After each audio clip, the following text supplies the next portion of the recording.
Bonjour, nous sommes le jeudi 16 mars 2023, avec une météo qui semble très bonne en extérieur parce que, je m'excuse, le ciel semble plus ou moins radieux, radieux dans le sens où, bon, quand je dis plus ou moins, c'est parce qu'il y a des nuages et que bon, mais le ciel est azuré, il est azur, bon, on reconnaît, on a des éclaircies, des éclaircies, un éclaircissement, voilà, de l'environnement. Donc on peut dire que bon, la journée pourrait, je dis bien pourrait parce que je ne suis pas encore un devin, mais pourrait être valable pour ce jeudi 16 mars 2023. Maintenant, bien sûr, pour avoir des fluctuations au cours de journée, ben ça, j'en suis pas plus que certain et je n'en sais pas plus de ce qui va se produire par la suite. En plus de ça, je n'ai pas regardé le bulletin météo, donc je ne sais pas dire ce qu'ils ont prédit. Alors, ceci étant dit, je, je vais résoudre ici cet énoncé qui est où on demande de rechercher les primitives, bien sûr à une constante près, hein. Les primitives, c'est parce qu'on en a une infinité, puisqu'il y a à une constante près. Mais je veux trouver, je veux dire, la forme euh, voilà, globale additionnée à une constante. La forme globale additionnée à une constante ben, donne une infinité de primitives, parce qu'on a un paramètre qui est la constante. La constante donne une infinité de primitives. Donc ce sera peut-être plus 4, plus 5, plus 10, plus 1,2, plus 3. Voilà. Donc la constante, on l'appellera K. C'est pour ça que bon, je dis les primitives, parce que à une constante près, il y aura une infinité euh, de, euh, de primitives. Alors, la primitive de quoi? Ben, de la fonction suivante. Le tout, c'est d'analyser qu'est-ce qu'on a comme fonction ici. Ben, tout simplement, c'est un rapport de polynôme. Donc, on a affaire à la polynôme. Or, vous savez très bien que les polynômes, euh, quand on a le degré du numérateur qui est supérieur ou égal au degré du dénominateur, on sait diviser. On sait diviser le polynôme. Donc, je peux faire une division, ce qu'on appelle une division euclidienne, sans aucun problème. Donc, je vais diviser x cube par x carré moins 4. Donc on a un polynôme du troisième degré au numérateur. Donc c'est ce qu'on appelle une fonction algébrique. Hein. Fonction algébrique qui est un rapport de deux polynômes. Et le second polynôme est du second degré, qui est x carré. Alors attention, moins 4 n'est pas plus 4. Hein. Ça va changer. Bon, ça, si vous mettez plus 4, c'est pas la même chose. Hein. Alors bien faire attention au signe. Et à partir de là, ben, on regarde combien de fois le x carré va dans le x cube. Enfin, il faudrait multiplier par combien le x carré pour avoir x cube. Mais on multiplie par x. X fois x carré, ça fait x cube. Là, on a plus x cube. Eh bien, pour avoir 0x cube, il faut prendre l'opposé. Et donc là, on sait pas trop, je me suis pas trompé parce que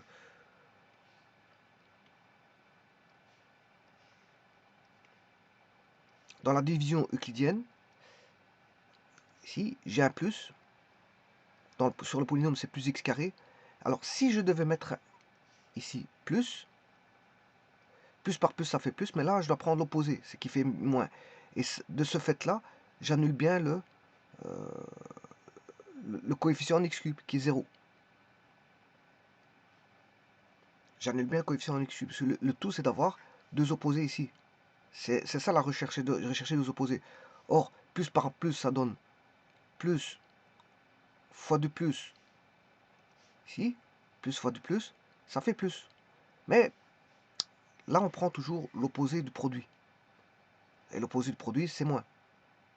Et ça arrange bien parce que ça donne bien 0. Et c'est ce qu'on recherche. C'est d'avoir 0. Donc c'est d'éliminer le coefficient en x cube. Maintenant, je vais redescendre.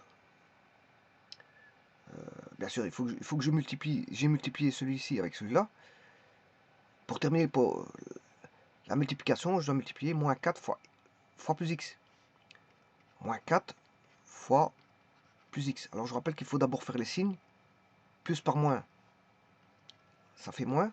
4 fois x, ça fait 4x. On a le monôme moins 4x. Mais bien sûr, là, ça va devenir l'opposé. Donc ça fait plus 4x. Bien sûr, je dois étendre la barre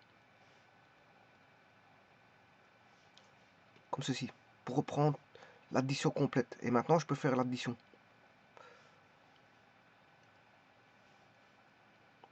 Alors, si je fais l'addition, là, on aura... oui, attention qu'ici, il n'y a pas de coefficient en x carré. Normalement, c'est 0x carré. Normalement, je dois compléter hein, le polynôme. Plus 0x, plus 0. Et bien sûr, ce plus 4x, normalement, il doit se trouver ici.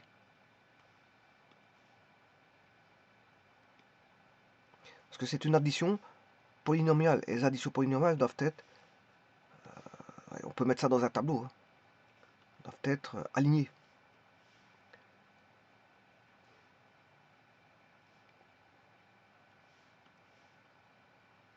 Bon, il faut un alignement. Alignement dans le sens suivant. On additionne les termes indépendants séparément, les coefficients en x, les coefficients en x carré et le coefficient en x cube. Or, ici, le coefficient en x carré, on n'a pas. Le coefficient en x, il vaut 4x. Et le terme indépendant, il vaut 0. Et là, j'ai un polynôme. Ici, c'est un polynôme complet. Ce polynôme-ci est un polynôme complet. Tout comme celui-ci est complet. Bon, ils sont ordonnés et complets. Et bien sûr, moi, j'ai pas besoin d'avoir le polynôme complet pour calculer la primitive. Donc ici, le polynôme va se résumer à un reste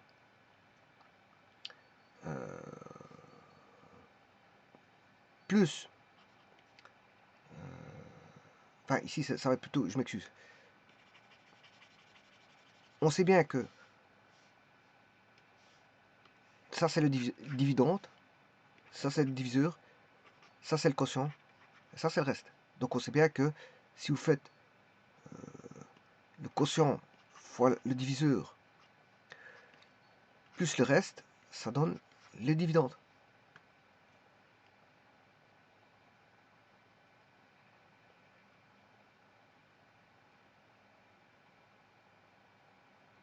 Maintenant, si je devais diviser par le diviseur, si je divise tout par le diviseur, Q fois D plus R égale D, là je vais diviser tout par le diviseur, bien sûr, l'égal va se déplacer entre les deux barres de fraction. Et bien, si je fais la division là, ben on aura quotient qui est x plus R sur le diviseur est égal à D sur D. Alors que vaut le quotient, c'est x, que vaut le reste, il vaut 4x, que vaut le diviseur, il vaut x carré moins 4. Et ça, c'est égal à quoi? Au dividende divisé par le diviseur. X cube divisé par x carré moins 4. Voilà, donc ça veut dire que, à la place de traiter ceci, dans la primitive, ben je vais primitiver une somme de fonctions. Et c'est une somme de fonctions dont le premier est un polynôme du premier degré, x, incomplet. Et le second revient à voilà, un rapport algébrique de deux polynômes dont le premier est premier degré au numérateur et au dénominateur les deux second degrés. Et c'est ça que je veux primitiver. Donc, primitiver x cube moins x cube, primitiver x cube sur x carré moins 4. Alors, comme j'ai mis la primitive, il faut toujours un différentiel. C'est par rapport à x. La différentielle de x, eh bien, ça revient à primitiver x plus 4x sur x carré moins 4.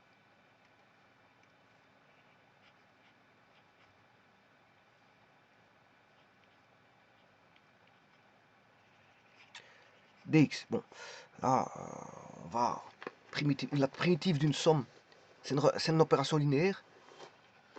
Opération linéaire. La primitive d'une somme, c'est la somme des primitifs. Donc, primitive de x dx plus la primitive de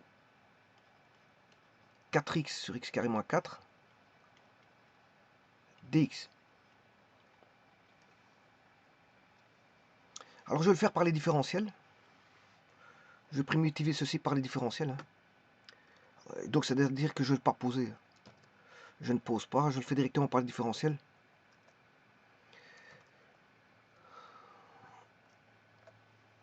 Alors ce symbole, ça veut dire somme. Le symbole primitif ici que vous voyez, c'est un S qui signifie somme. C'est un grand S. Alors, par les primitifs, ceci correspond à x carré sur 2. Et le second, celui-ci, je peux dire que 4, c'est 2 fois 2x. Voilà. Et donc ceci, on aura 2, et ça c'est la primitive. C'est une primitive directe, hein. C'est un logarithme népérien. Voilà. Et donc, j'aurai même plus, c'est le logarithme népérien de... Attention que... faut pas que je mette... Ceci, c'est la primitive de la différentielle de ln en valeur absolue. Hein. Je vais le mettre en valeur absolue pour avoir x carré moins 4 qui est positif. De cette manière-là, vous pouvez rentrer des négatifs. Pour rentrer des positifs et des négatifs. Mais pas 4. Hein. 4 vous pouvez pas. Enfin, 2 vous pouvez pas. Parce que 2 au carré ça fait 4. 4 moins 4 ça fait 0. Et ln de 4 ça n'existe pas. Par contre, vous pouvez rentrer des négatifs parce qu'on a une valeur absolue. Donc tout nombre positif et négatif peut être rentré. Mais pas 0. Le seul que vous ne pouvez pas rentrer, dans ce cas-ci, comme vous avez mis une valeur absolue, c'est le 0 qu'on ne peut pas rentrer.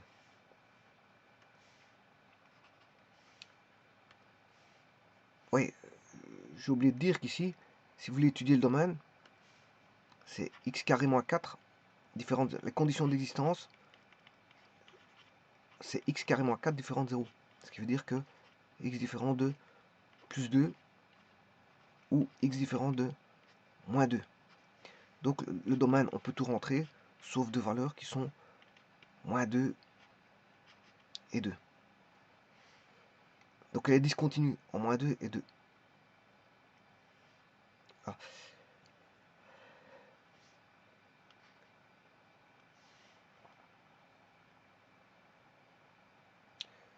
Et donc, la primitive de ça, je peux mettre que c'est primitive de d x carré sur 2 plus ln de x carré moins 4. Et comme il y a une infinité de primitives, bien sûr, c'est plus constante. Et donc là, vous avez la primitive qui est demandée, c'est ceci. Donc, si j'écris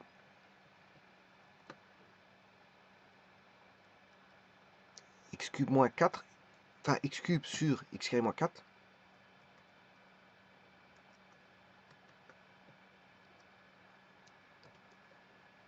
voilà.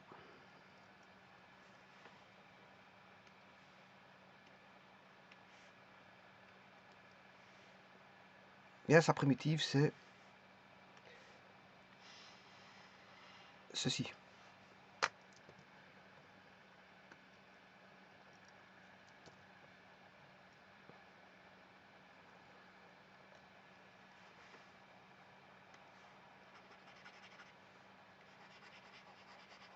Maintenant, si vous dérivez x carré moins x moins 4, si vous dérivez cette fonction-là, ben vous allez retrouver x cube sur x carré moins 4.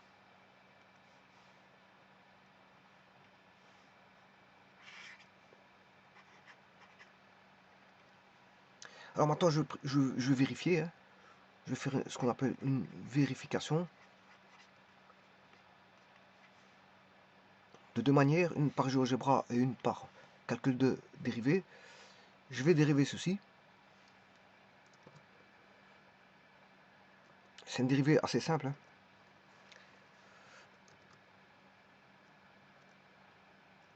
Alors je peux faire un différentiel. Je peux calculer par le différentiel plutôt que le dérivé. Donc je vais différencier ceci. Eh bien, vous voyez tout de suite que vous allez avoir d de x carré sur 2 plus différentiel de ln de x carré moins 4 en valeur absolue, plus différentiel de la constante.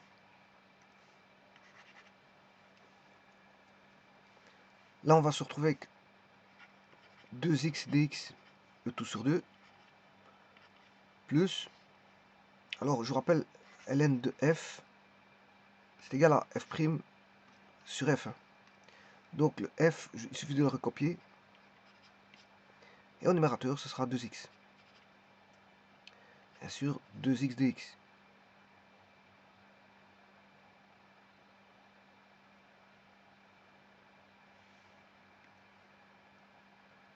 Hey, attention que j'ai oublié un 2. Oui, là j'ai oublié ce 2-ci. J'ai oublié le 2 là. Ce 2 là doit être ici.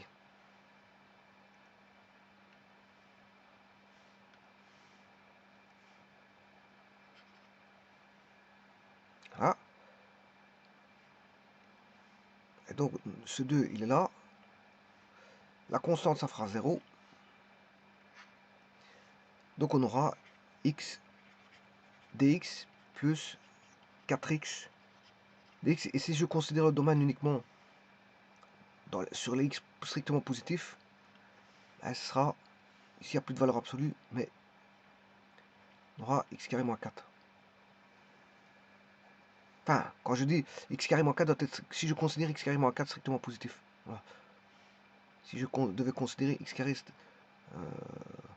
quoique je peux mettre une valeur absolue pour prendre les positifs et négatifs, hein, c'est pas un problème. Voilà. Mais en tout cas, ça va donner ceci. Et ça, c'est bien la fonction de départ qui est x plus 4x sur 4x carré moins 4. Je vais le mettre sans valeur absolue. Qui est x carré moins 4. Voilà, je vais le mettre sans valeur absolue, c'est-à-dire ici, pour le ln, on ne peut pas rentrer du x carré moins 4 négatif. C'est juste là. Et peut-être, il ne peut pas être nul non plus, puisque j'ai pas mis de valeur absolue. Voilà, et ça c'est bien sûr en évidence. Et maintenant, je vais tout mettre au même dénominateur.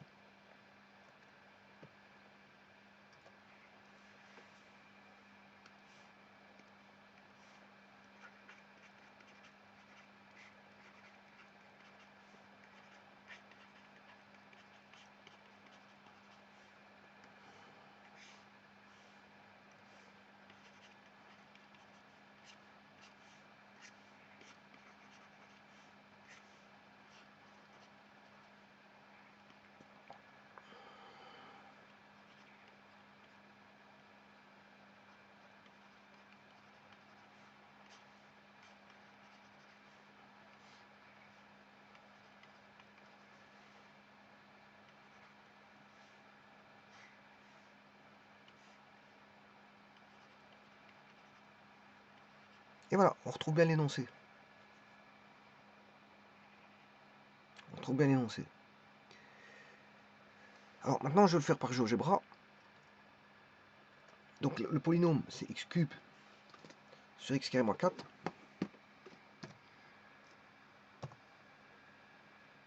Bon, tout d'abord, ça c'est la fonction x cube.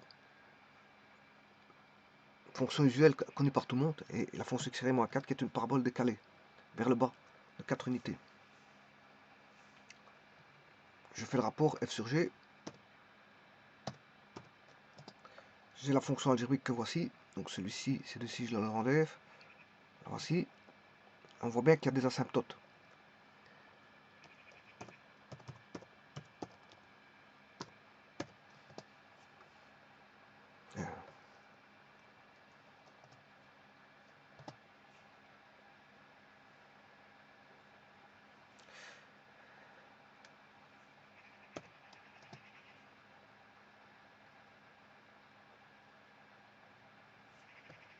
Un petit instant. Il faut qu'il les trouve. Hein. Il va les trouver. Il faut qu'il fasse un petit calcul. Donc, fonction H. Voilà, il y en a deux asymptotes verticales et une asymptote oblique. L'asymptote oblique, c'est y égale x.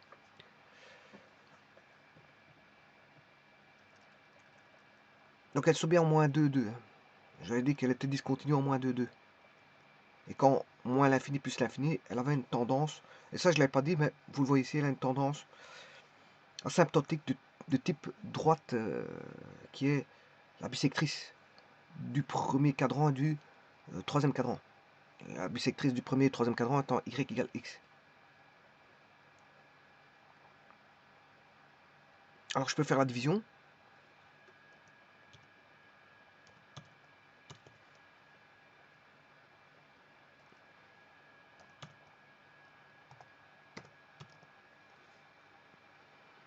Alors le dividend, diviseur, ou polynôme, dividende, polynôme, diviseur. Dividende, c'est x cube, donc c'est-à-dire f. Le polynôme diviseur, c'est g. Voilà, et vous voyez ici que ça vous donne le x qui est... le 4x, c'est le reste. 4x, c'est le reste, je vous rappelle. Alors, ça va donner...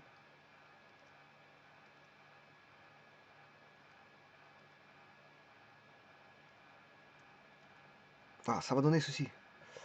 Alors, GeoGebra vous donne le x, ici, et il vous donne le reste. Ah, il vous donne ça. GeoGebra vous donne les deux là. Donc, le x et le reste. Alors, je rappelle que le x, voilà, qu'est-ce que c'est que le x? C'est le quotient. X c'est le quotient. Et que 4x c'est le reste. Donc il donne le quotient et le reste. Il donne le x et le 4x. Voilà, en faisant division, il donne le x et le 4x. Maintenant, je chercher intégrale. Intégrale ici c'est la primitive. Hein. Intégrale de la fonction, ça c'est la primitive. Voilà, je cherche la primitive de h. Et vous voyez que la fonction primitive, ça donne bien un demi de x carré plus 4x, plus 4. Oui, bon, le 1 demi, c'est une constante près. C'est x carré plus ln de x carré moins 4. Bon, est-ce que j'ai pas oublié mon carré, moi, ici? Non, x carré sur 2, oui. Ouais, et si je devais mettre ça en évidence, bon, je peux le faire comme dans GeoGebra, c'est pas un problème. Il suffit de diviser par un demi. Alors si on divise par un demi, on aura x carré plus, voilà, pour avoir 2, il faut 4 demi. 4 demi, ça fait 2. Ou alors si je distribue un demi fois 4, ça fait bien 2. ln de x carré moins 4. En valeur absolue, ici, je le mets en valeur absolue plus k. À une constante près.